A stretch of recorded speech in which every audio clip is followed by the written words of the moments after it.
David, could you tell us, we've just been having a wee chat while you've been showing me around about this hole in the wall down here.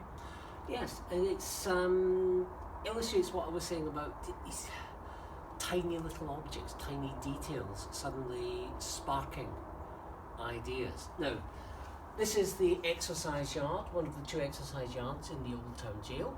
Prisoners were allowed up here one at a time during the course of the day, little staggered entry. They'd empty their chamber pot, they'd refill their water jug. We let the public in here because it gives you some fantastic views of the Trossachs in the distance and of the King's Park and Bannockburn behind us. And most people will walk past this little hole in the wall, and I did too for many years. I simply thought it was damaged onto the building during the many years of dereliction. It was only comparatively recently, going through documents, letters and papers from William Brebner and the architect for the jail, Thomas Brown, that we discovered what this was about. Part of the whole process of the reform movement was to humanise people, to treat them like human beings.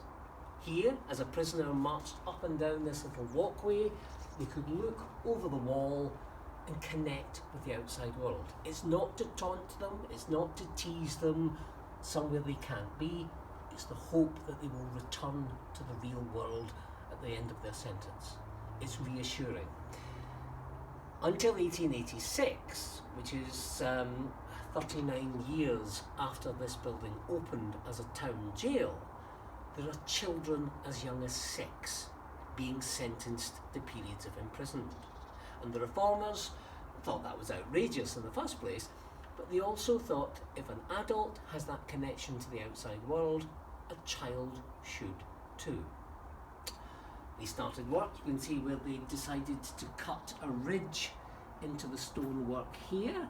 That would then be barred, so the child prisoner, as they marched up and down, would have a chance to see the outside world. Sadly, the great reformer William Brebner died a few months before they completed work on this jail. He never got to see his baby completed, his dream of a model prison. And the prison board, constantly obstructive of many aspects of reform, said that this window for the child prisoners was an indulgence, an unnecessary expense. And the architect Thomas Brown was so incensed by this, he came in one morning, took a hammer and chisel and battered a hole in the wall. And when the prison board reprimanded him for that, he came back and hammered a larger hole in the exercise yard on the other wing.